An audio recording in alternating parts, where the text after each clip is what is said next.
Hello, I'm Robin Boyce for City Corner. What is the grand jury process? Come on back so we can find out more.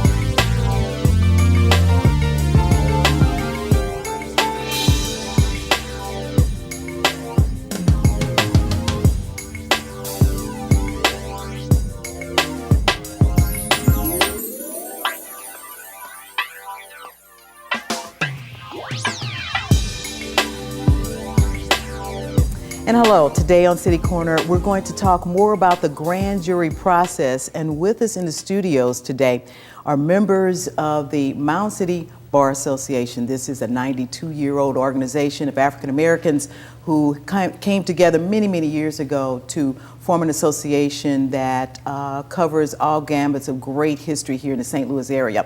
With us in the studio, the president is Ms. Kendra Howard, president of the Mound City Bar Association. And along with her is a member of the organization, and it's Mr. Rufus Tate Jr.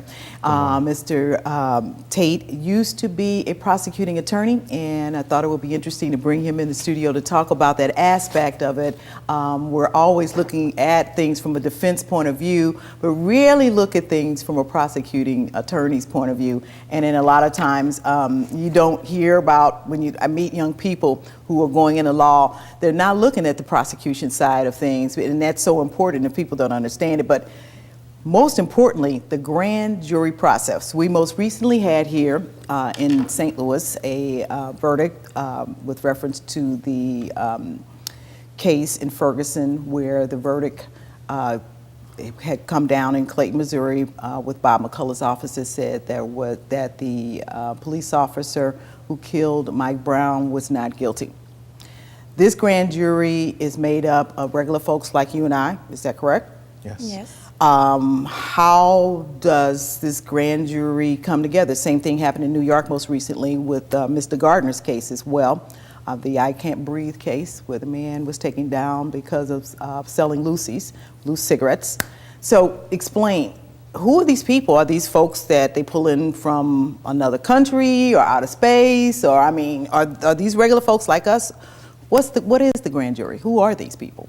Well, the grand jury is made up of regular folks. They actually get the grand jury pool from the people who've been registered to vote and from the database of driver's license holders. So they get a card in the mail, like if you go to, you have to serve on a jury. Sometimes we'll get cards in the mail saying you've got to come down, whether you're picked or not, you've got to come through. So they get a card about a grand jury appearance? Yes.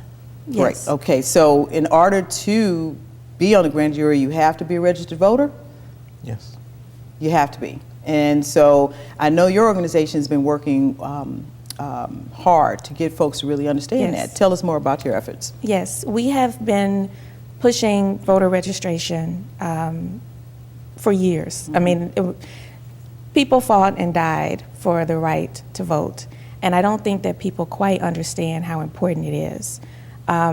Your elected officials make the difference in where you live. And that is your time to say, this is what I want my community to look like, this is how I want my community to be run, by who you cast your vote for. Even the people who do vote don't necessarily do the research and understand who the candidates are and who they're voting for. They might vote for whomever they've seen the most commercials from or something like that, but people really should take it more seriously, and I think this whole situation has really highlighted that for people. You think that's going to make a difference now that they really understand, that people really understand, the protesters, the folks who have been fighting for change in the St. Louis area, will really see that now? I think that they see now that that is the way to get the change. To play an active role in your community as a citizen, not just voting, but educating the other members of the community about basically going back to a civics, 101 type of class. This is how our government is structured. This is how your local municipality is structured.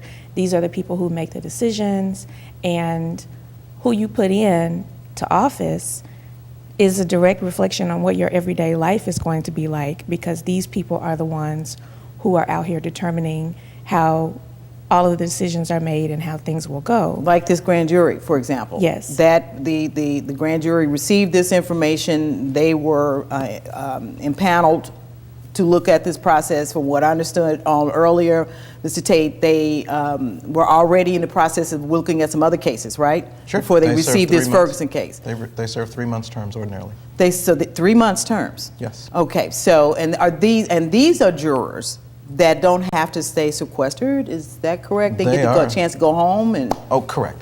Okay. They live their normal lives. Actually, they have work schedules, and they can schedule when the grand jury meets based upon the consensus of those 12 persons.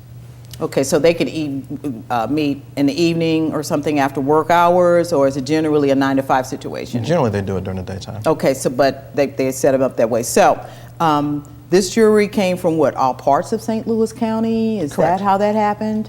Well, the registration register would include everybody theoretically from all of St. Louis County. But you raise an interesting question for us and for Mound City Bar. We have spoken to legion of people who have been registered voters in St. Louis County for decades. And I was who just have say never you're been former called. president of the organization as well, right? Yes, but but registered voters, African American registered voters in St. Louis County who have been registered for decades have yet to ever have been called for jury duty of any sort. This is incumbent upon us now to cause an inquiry to be made into how that could possibly be, that entire swaths of African American community just have simply not been called to serve on jury Well, duty. we're called a lot in the city. Well, I have to say quite that's a right. bit. It's almost like every 4 years or something like that. And At the most. At the most, yeah. I mean, a lot. And then I understood in St. Louis County, it's almost like every 8 years or something like that when people are called. I don't know if that's true or not. I know it's often in the city. So. Yeah, I mean, we're certainly dealing with different populations. Yes. We're dealing with 300,000 registered Yes. voters in the city, and we're dealing with 1 million out in the county. It has a lot to do with the population, yes. That's Okay. right. But our people are still not serving on juries. So you're saying those proportionately large groups of African Americans who are registered voters, who do vote, are not being called to any kind of jury duty In St. Louis County, correct. In St. Louis County. And that needs to be investigated by what, the Justice Department maybe? Or We can start the inquiry. We can start the inquiry here locally. I mean, those are sunshine law requests, jury duty supervisor. Where are you getting your people from, and how many people from North County? That's the interesting. inner core, the 63121, 63134, the North County. When people say North County, they know what they're talking about. They're not talking about off in the farmland. They are talking about Jennings, Hazelwood, those kinds of places. Cool Valley. They're not serving on jury duty. So they're not being called. That's interesting. Getting back to the whole jury duty process, this was something that started in England, moved into this country when they began to colonize the United States, and it has changed in the way it operates over the years. And there's talk now, heard early on St. Louis Public Radio, of changing the process again. Will that ever happen? Will it make a difference? What are your thoughts on that, with reference to how it operates? All right, well, I'll take the prosecutor perspective. Here's the bottom line on grand jury process. The grand jury receives only information from the prosecuting attorney's office. So I always say the grand jury will do, or the grand jury decision, not verdict, the grand jury decision will reflect exactly what information that the prosecuting attorney gave them. The grand jury will do, 9 times out of 10, what the prosecutor asked for. Has there been some opposites to that? I mean, where the grand jury decided against whatever the prosecutor wanted? It is rare. It does happen. It is rare. But you said rare. It is very rare. It is very rare. And, there will be a perception that in this particular case that the grand jury was conducting its own sort of investigation. That is sensationalized TV. That is, the grand jury do not form a committee to say, well, we want to send out these subpoenas and we want to see these people and we want to do that and that. But they get to ask questions, though, of the witnesses that are brought in. Is that correct? They can. They can. But a lot of that is still controlled by the prosecutor in the room. So. Can they ask for specific witnesses to come in to question about a case? Or were they able to do that with this Ferguson situation? If you know somebody's out there, I suppose you can ask about it specifically. But if you've had 60 people paraded in front of you, who are you looking for? I mean, who are you going to ask for? Right? Unless you're asking for the videos and things like that. Now, what happened in this particular case is interesting. Ordinarily, this is a very secretive process, and ordinarily, you wouldn't even know what was said or who was presented. Right. Now, what's interesting is the prosecutor released certain of the transcripts of certain witnesses who appeared. Not the subpoenas for information that might have been sent out, but for certain witnesses who appeared before the grand jury. Here's what you need to know. It is not a trial, and that's why I want to make sure you're not saying it was a verdict, because all of the witnesses were only answering questions of the prosecuting attorney. They were not cross-examined, so to speak. They were not, and even though the defendant, Darren Wilson, appeared before the grand jury, suffice it to say that these are softball questions. He was not cross-examined the way that he would have been. By a defense attorney. Right. Well, by the prosecutor in this particular case. There are no defense attorneys allowed in the grand jury process. So the prosecutor, but you said the prosecutor didn't get a chance to ask questions? No, softball. It was softball. Meaning, explain to us. The issue is, it's very rare, first of all, for a defendant to ever appear in front of a grand jury. Okay. So when a defendant appears in front of a grand jury, there's already something significant going on. And so in this case, even if it's alleged that Darren Wilson appeared in front of the grand jury for 2 hours and spoke for 2 hours, he was able to tell his story, his way, for the 2 hours. Prosecutors don't give defendants an opportunity to tell their story, ever. You will answer the question that I ask you, and then the jury will piece together everything that needs to be made, because it all depends on who's asking the questions. If you're only answering my questions and I'm coming at you hard-nosed as a prosecutor, it creates a very different impression, right? And so that opportunity was lost or passed upon. And so just because the defendant appeared in front of the grand jury is not to suggest that the defendant had the full and robust dynamics of a jury trial. He certainly did not. Okay. We're going to come back and talk more about the jury process here on City Corner. We're going to take a break. I really do appreciate you coming in and talking with us. We'll be right back.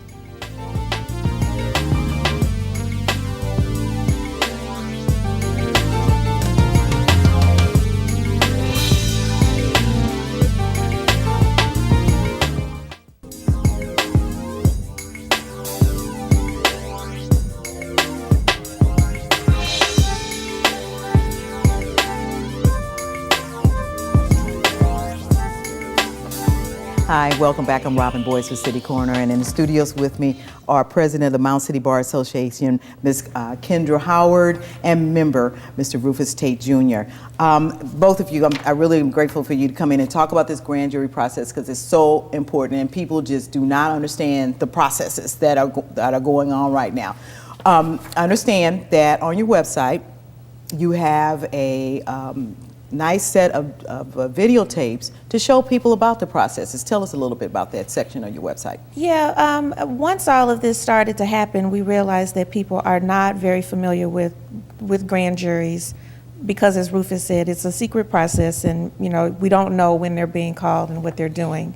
And so there was also some confusion about, in the context of Darren Wilson, what crime he could be charged with, what are the elements of those crimes, what kind of penalty is associated with those crimes. So we made a series of videos that walk through each of those things. So there's one on the grand jury process.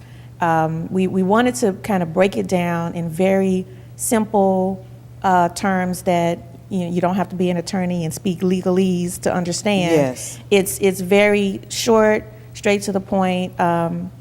We had some prosecutors assist us with it, Mound City Bar members, and they go through the grand jury process. They go through each of the murder elements for each crime, murder, manslaughter, and kind of really show you what is required. And then there's one on penalties, so that you know what types of penalties are associated with each, and then there's one on the importance of voting and playing a role in the jury process when you're called, seeing it as a service and not as a burden, and not as a a waste of your time and, Exactly. and making you lose your day. This of work. sounds like something that could be used in classrooms, because I don't know if they teach civics anymore in like middle school like we got back in the day. We learned civics. We learned what the process was about, and how government operated in our community. So this could be used by some of the schools then? Is this something you would recommend for? Yes, it is. It is very simple to understand, I think, the way that the members presented it. And we'll also have some brochures uploaded that will complement each of the videos. So, you can have kind of bullet points for each of the highlights from the videos that were covered. But we wanted to make them short and sweet. They're easy to disseminate on social media. They're easy to email. So definitely, I think it'll be a good education tool for the young people, especially since the young people are really involved in what's going on and now. asking a lot of questions. Yes. They're asking a lot of questions. During this process, you all are all attorneys. This is an attorneys association, 92 years old. During this process, and as things started happening since August 9th, when unfortunately Michael was killed, was there a lot of discussion among your colleagues within the organization about whether or not Darren Wilson, the police officer who shot Michael Brown, would be found guilty or would not be found guilty? Was there discussion among you about that? There was. In fact, we went on a little bit of a speaking tour. And really? It was an international story. It is an international story. Yes. And I specifically commented to Canadian TV that we could anticipate that that Darren Wilson would not have been indicted because, more or less, there is no state prosecutor in the state of Missouri that has enough resources to take on $1 million defense team. Now, even though Darren Wilson himself is not wealthy, if you remember, there was a 14-year-old girl who within 2 weeks raised $250,000 for Darren Wilson's defense. Darren Wilson has raised over $1 million and was never indicted for anything. The money was set up and ready to go. And so with that kind of resource, you can hire all of the computer techs, the best attorneys, the best teams, the best investigators. You can do that. The prosecutors do not have the sufficient resources to dedicate 5 to 10 of their people on one case. And so I'm not saying that money buys justice. I'm saying that access to resources gives you a better shot at getting a reasonable doubt decision. Okay, so if this police officer, Darren Wilson, had been found that there was justification to go forward on him, then the prosecutor in St. Louis County would have had to go after him? Would have had to have presented that case to a regular jury like you and I think of, and bring the best case, and hopefully bring the better case. Okay. Showtime. Interesting. Okay, now, when saying that, what kind of recourse does the family of Mike Brown have at this point with reference to civilly? Like, I remember O.J. Simpson trial. Lord, that was huge. They couldn't get him the first round, but they came, and they didn't get him the second round with the civil. Can they come back with a civil situation or something personal towards Darren Wilson, or what can happen now with reference to the family and how they can pursue this? There is, under law, Civil Rights Act, Federal Civil Rights Act, 42 USC 1983, which allows you to sue individual government agents, or actually in the city of Ferguson in this time, under federal constitutional principles.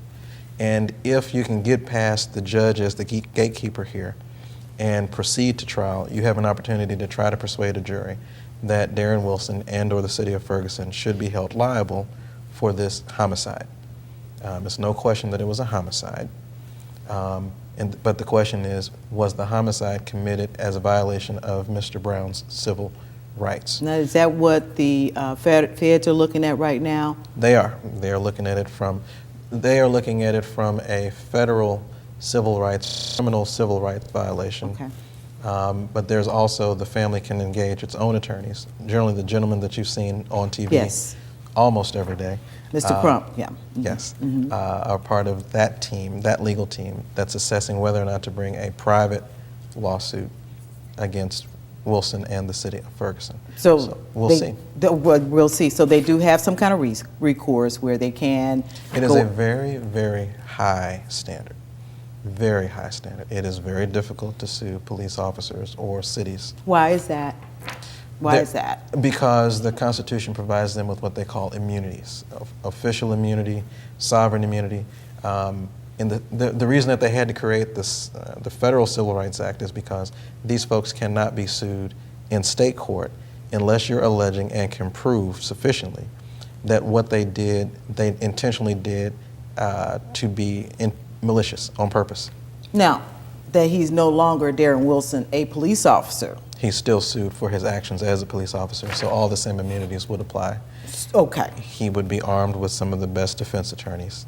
So he would still have those protections. Yes. That would still make it hard for the family to go after him on a civil level. Yes.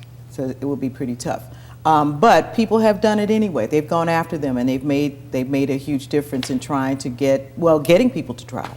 It has happened in the past. People have done that and trying to get some things done. But do you see any changes coming around because of what we're seeing with reference to the protests, with reference to the educations that your organization is putting forth right now that are going to make a difference in the future of the St. Louis community?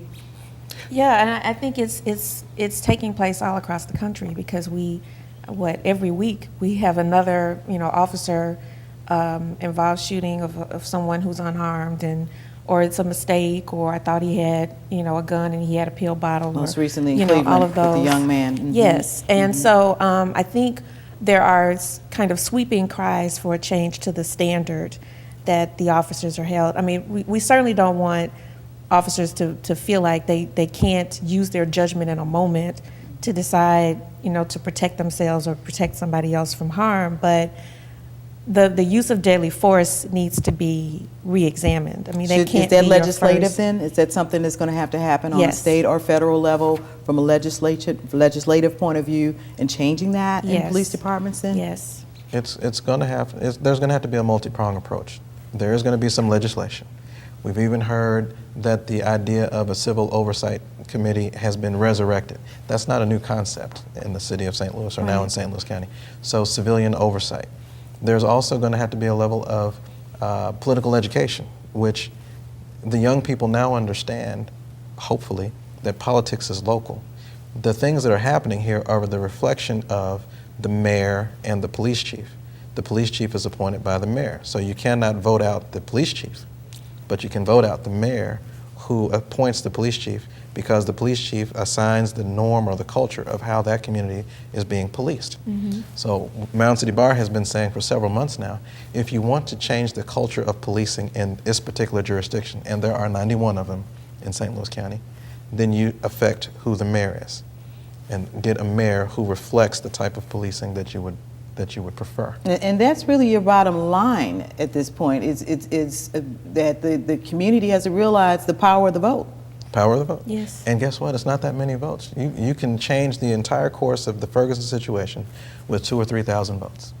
Just call out Mom and them and all your cousins, and you can now change the way policing is done in the city of Ferguson. One of your members, Leslie Broadnax, ran against Bob McCulloch, Yes. who's the prosecuting attorney.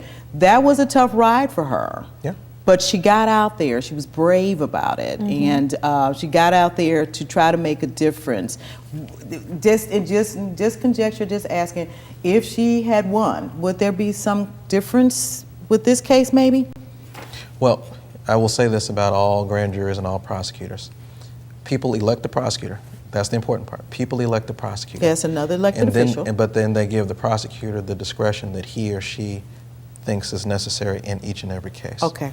So I do not want to invade upon No. the province of any prosecutor discretion. But the way that evidence is presented to a jury or to a grand jury, that way that it's presented, you can evaluate that discretion, and you can decide whether or not you'd like that to be the way it's done 4 years from now. And that really basically was your bottom line, is the bottom line to what happened in that grand jury room is that they got what they got from the prosecuting attorney's office. I think there were 2 people that did the presentations or what have you, Right. and that's all they had to go by. That's it. And they didn't have an opportunity to listen to another side, a point of view. They only heard one point of view, is what you're saying. There's no counterpoint in a grand They jury. didn't have, okay, so,